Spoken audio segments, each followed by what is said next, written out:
Hello everyone, I am Dr. Vikram Joshi, faculty member, Department of Management Technology, Shri Ramdev Baba College of Engineering and Management, Nagpur. I welcome you all for the lecture on the topic multiple regression analysis.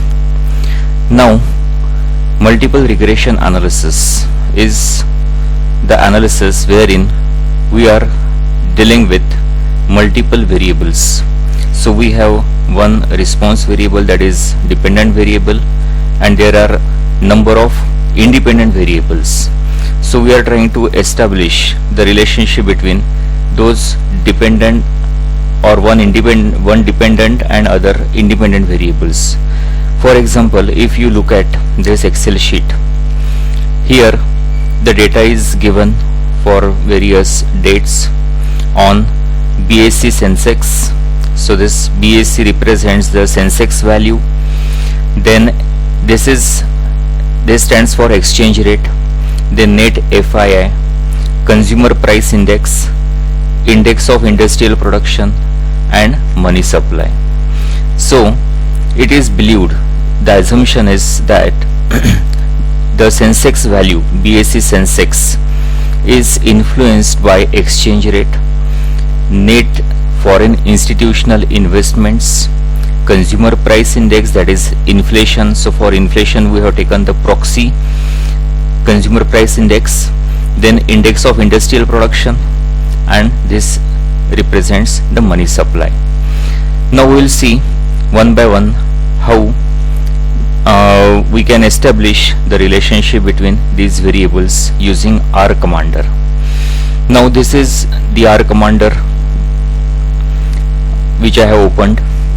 Now I import the data first. So from Excel file, dataset, I name this as dataset 1. OK. Now I select economic data. Then there are two series. One is from year 2009 to 2015, and another series is from 2005 to 2015. So I select this one and OK. Now the dataset 1 is appearing on R commander. I can view this dataset here. So this is our dataset which comprises of all the variables. Now before proceeding with establishing the relationship between the variables, we can click on statistics. Then we can go for fit models. Click on the fit models. Linear regression, you select linear regression. Now here you can see the name of the model which is likely to appear is regression model 1. Now my dependent variable is BSE Sensex, so I select response variable as BSE. Now I take only one variable, CPI. So if I go with only one independent variable, then this will be a simple linear bivariate linear regression. So I click OK. Now here I can see, this is how we get the output. So we have various values: minimum, then first quartile, median, third quartile, and maximum value. So this is the descriptive statistics which is presented. Then this is the regression output.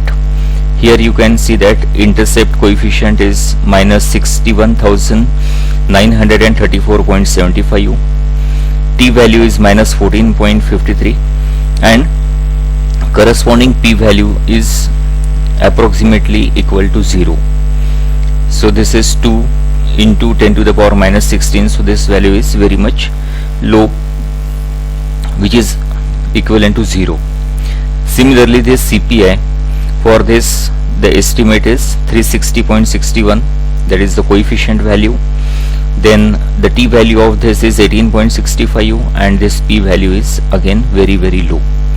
So from this we can say, so for any regression model to be significant, first of all we need to check these p values.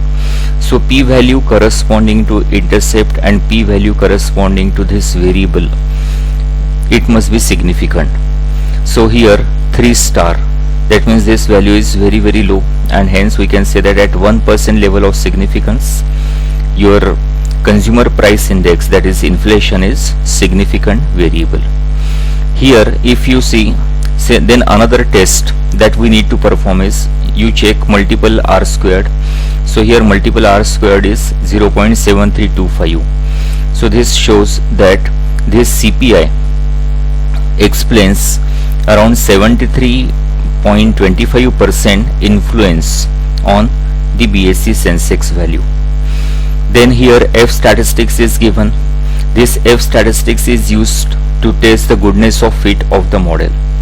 So the p value corresponding to this F statistics is also very very low, 2.2 into 10 to the power minus 16. So this is approximately 0, and hence we can say that since this p value is significant, so goodness of fit criteria is fulfilled.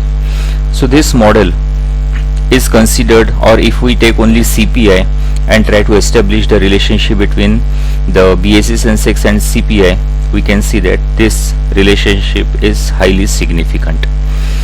Now for this model we can also go with certain diagnostic tests as well. So if you click on the model, you can see here there are certain things that we can do here. For example, you can do this, add observation statistics to data. So if you add observation statistics, so these are the various values, what you can do, you only select this residual and OK. The moment you do this residual value is the difference between your y value, that is BSE Sensex, and estimated value of y, which you can calculate by using the relationship BSE Sensex is equal to minus 61,934.75 plus 360.61 into CPI. So this regression equation, by using this regression equation, whatever estimated values you calculate for BSE Sensex, they are the estimated values of y, and difference between your BSE Sensex actual value and BSE Sensex estimated value is nothing but your residual. So we have calculated the residual. So what you can do is that you go into graph and you plot the histogram for these residuals. Now here you can see the residual regression model 1 is added here. So here you select this residual regression model 1 and click on OK. So as soon as you click on OK, you will get such type of graph. Now you need to check this graph should be normal. So if you plot a bell shaped curve, you can see that there is only one peak and this seems to be normally distributed. So residuals must be normally distributed. So this we can test. If residual is not normally distributed, then this regression model which we have fitted is not appropriate. So this is one criteria that we can use for any regression model. There are various other diagnostic tests are also available. So depending upon your requirement, you can click on the model and then you can go for various such tests as well. So since this is bivariate, no need to use other tests, only you can check this through histogram. Secondly, you can also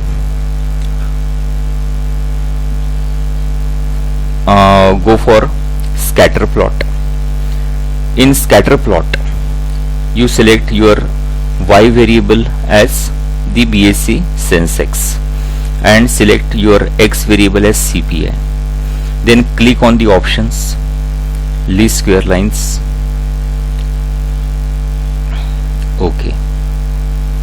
So you can see that this line least square line, regression line, is passing through these various values, and these values are also very much close to this particular line with few exceptions. So these are some of the exceptions.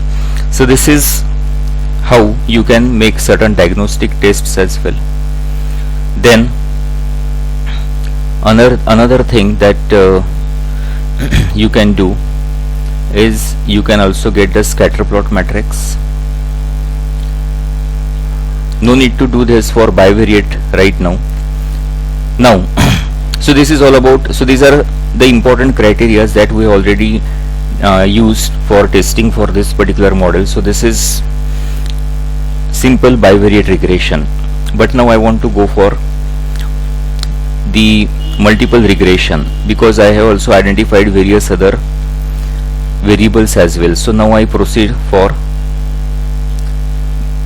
selecting two variables, CPI and exchange rate. Now click OK. Now this is regression model 2. The model name of this is regression model 2. Now here you can see that intercept value is significant, CPI is also significant, but this exchange rate is not significant. Now here multiple R squared is 7325. In previous case it was 0.7325 and now it is 7325. So there is no improvement seems in this particular value, and again these values are also significant. So even though we have added one more variable here, there is no significant improvement. Now I add one more variable. So I go on adding number of variables. I select CPI, exchange rate and IP. Again click on OK.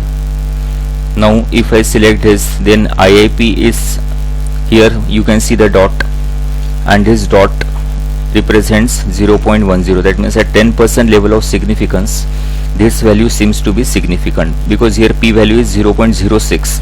that means it is less than 0.10. so we can say that at 10% level of significance this IIP is significant. Here R square has slightly improved in comparison with the previous one. So this is your regression model 3. Now I can now go with other model. Now I select all the variables and then click OK. Now as soon as I click OK, you can see the output wherein all the variables which I have selected are appearing in this output, and here only IAP is not significant but rest of the other values seems to be significant. Here multiple R squared is improved to good amount of extent, that is 0.853.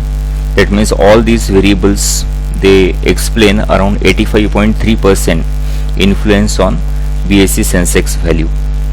Then F statistics is 142.8 and here you can see the p value, it is also very low. Now this is your multiple regression model which you have fitted. Now again you can here make certain diagnostic tests. For example, you can make the basic diagnostic plot here. So if you check this here, you can see that this particular line, residual line, is passing through all the various points. There are certain points existing here which are far away from this, but still it is passing through these various points, so it shows good amount of fit. Then you can observe this normal QQ plot. It is expected that these points must be closer to this line which is passing, which is diagonal to this particular rectangle. So here we can see that since these values are very much closer to this central line, we can say that it is a good fit. Now so these are some of the basic tests that we have performed. Now so this is your multiple regression model wherein you have incorporated all the various values. Now you can even make the comparison between these various models. So you have fitted 4 models. Now for this, if I click on this model, add observation statistics to data, then again residual, okay. Now again I draw the histogram for residual. So regression model for residual, okay. Now you can see the curve has improved in comparison with the previous one which we fitted for Sensex versus CPI. So here only one peak is there, and we can see this curve is better fit than the previous version that we have done earlier. So this is how you can compare, you can see whether the data which we have fitted is appropriate, the model is appropriate or not, depending upon these various criterias. You can even make the comparison between the various models. Here in hypothesis tests you can compare the models. For example, if you select regression model 1 and regression model 2, in regression model 1 we took only CPI, in the regression model 2 we added exchange rate. So we make the comparison between these two models, okay. Now here we can see the p-value. So this is the analysis of variance done for testing the goodness of fit of the model. So when we added one variable, that is exchange rate, what happened? The p-value of this f is 0.8707. This implies that the model model number 2 which we have fitted against model number 1 is not a right fit. This doesn't show any improvement in the model. That means first model is better than the second one, because p-value is much more higher than 0.05 or 0.10, and that is why. Now if we compare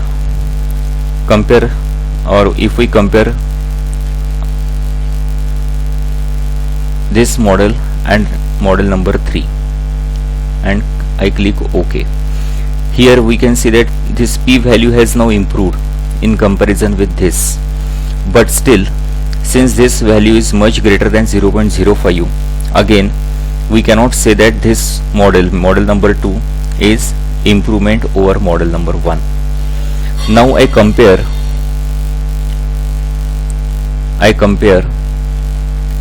the model number 1 with model number 4 which I have fitted recently. So here we can see that the p-value, so here my first model is Sensex versus CPI and my model number 2 is Sensex versus CPI, exchange rate, IIP, then money supply, net FII, etc. So here we can see that this p-value corresponding to this F statistics is much lower than 0.01 or 0.05. That means at 1% level of significance I can say that this particular model is improvement over the previous one. So you can likewise make the comparison between the various models which you have fitted when you are performing the multiple regression analysis. Now if I go into the graph, I click on scatter plot, options. Now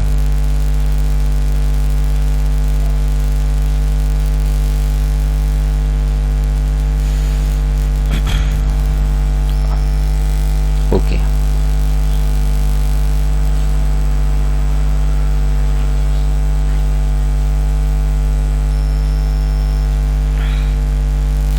graph, sorry, I go for graph here and make the basic diagnostic plots.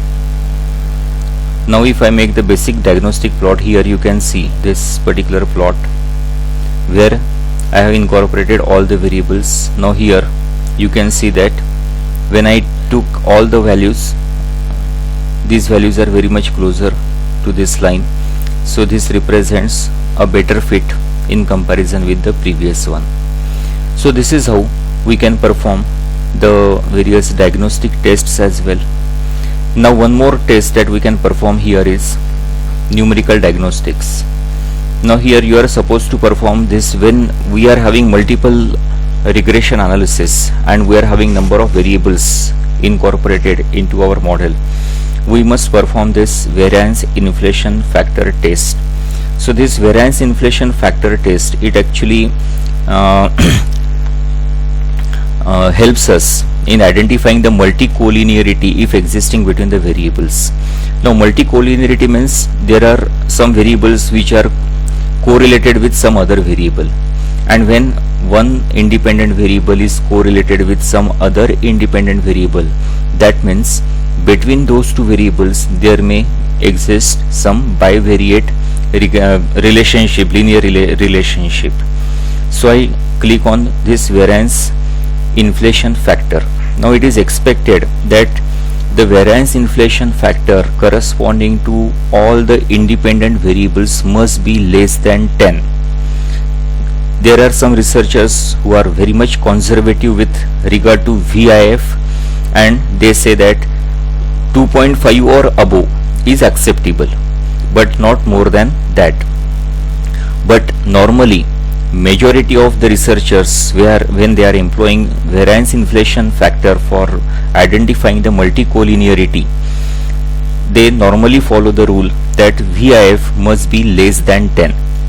Now if you see these 5 variables corresponding to CPI, variance inflation factor is 25.53, which is much higher than 10. For exchange rate, again VIF is 10.500, which is not acceptable. Then for IAP 7.82 is okay. For money supply it is again 46.0586. So such values are not at all acceptable. That means even if I have fitted the multiple regression model, there are various goodness of fit criteria for which I have tested this model, and they show that this model is appropriate, but still there are certain diagnostic tests which when I am performing, it shows that this model is not the appropriate model because of high collinearity existing between some of the variables. Now you can identify this collinearity between the variables through the correlation. So this matrix, it shows the correlation of parameters estimates. Now if you see one by one, CPI versus exchange rate, the correlation is 0.281. Then here it is minus 0.361. This is acceptable, but the correlation between CPI and money supply is 0.720, which is very high. Then correlation between exchange rate and money supply is again very high. Then correlation between IAP and rest of the other variables is less. So all these are acceptable. Money supply and again CPI, exchange rate, it is very high, and that is the reason corresponding to money supply, corresponding to exchange rate, corresponding to CPI, we can see that the variance inflation factor is very high. So again this particular model which I have fitted is creating doubt in the minds. So the only option available here is now that if the variables are highly correlated, you can eliminate these variables from the model. For example, if there is relationship existing between money supply and CPI, so you can either remove CPI or money supply and you can create one more model, and likewise you can proceed for again testing for such type of diagnostic tests you can perform for this to analyze the appropriateness of your multiple regression model. So this is all about fitting a regression model, making the comparisons between the models. So in this particular discussion we have covered how to fit a bivariate regression, how to fit multiple regression model, how to perform the diagnostic tests, then how to make the comparison between the various regression models, and also how to make the diagnostic test with regard to multicollinearity between the variables. So this is all about the multiple regression analysis. Hope this particular discussion gave you the insight with regard to how to use multiple regression analysis for your data, and hopefully all your doubts with regard to how to perform multiple regression analysis using R commander is clear. Thank you very much for your patient listening. Bye.